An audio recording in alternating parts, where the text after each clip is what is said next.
ఇండియాలో iPhone cost ఎంత? 1,50,000. ఇదే ఐఫోన్ దుబాయ్ గానీ వేరే మార్కెట్స్‌లోకి వెళ్తే చాలా చీప్ ప్రైస్‌కి 90,000-80,000కే దొరుకుతుంది. సో, ఈ ఐఫోన్‌ని ఇప్పుడు ఫర్ ఎగ్జాంపుల్ మీకు ఒక పాసిబిలిటీ ఉంది. అక్కడ తీసుకొచ్చిన ఐఫోన్‌ని ఇక్కడ మీరు సెల్ చేయొచ్చు అంటే మీకు ఎంత ప్రాఫిట్ వస్తుంది?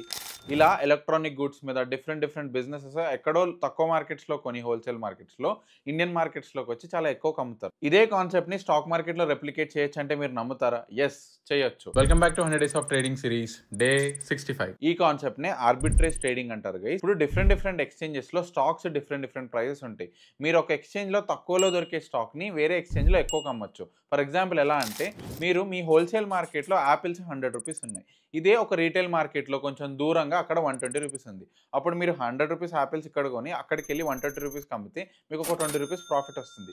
సేమ్ కాన్సెప్ట్ ఒక ఎక్స్చేంజ్‌లో మీరు కొని ఇంకొక ఎక్స్చేంజ్‌లో వెళ్లి ఆ స్టాక్స్ అమ్మొచ్చు. ఫర్ ఎగ్జాంపుల్ బీఎస్సీలో స్టాక్ రేట్ తక్కువ ఉందనుకోండి, ఎన్ఎస్సీలోకి వెళ్ళి మీరు అదే స్టాక్‌ని సేమ్ బ్రోకర్ ద్వారా అమ్మొచ్చు. దీన్ని క్రిప్టోలో గానీ, డిఫరెంట్ ఎక్స్చేంజెస్‌లో గానీ, స్టాక్ మార్కెట్‌లో డిఫరెంట్ లేయర్స్‌లో మీరు యూజ్ చేయొచ్చు. సో, ఈ ఆర్బిట్రేజ్ ట్రేడింగ్ ఎన్ని రకాలు ఉంటుంది? దీన్ని ఎలా చేయాలి? దీంతో మీరు ప్రాఫిట్ ఎలా పొందాలో డీటెయిల్‌గా ఒక పీడీఎఫ్ చేసి నేను క్రియేట్ చేశాను. ఈ పీడీఎఫ్ మీకు కావాలి అంటే కమెంట్ సెక్షన్‌లో ట్రేడింగ్ అని మెన్షన్ చేయండి. మీకు ఆ పీడీఎఫ్‌ని డీఎం చేస్తాను. ఇలాంటి stock market and investment content గురించి ప్లీజ్ డూ ఫాలో అజయ్ మామిడి.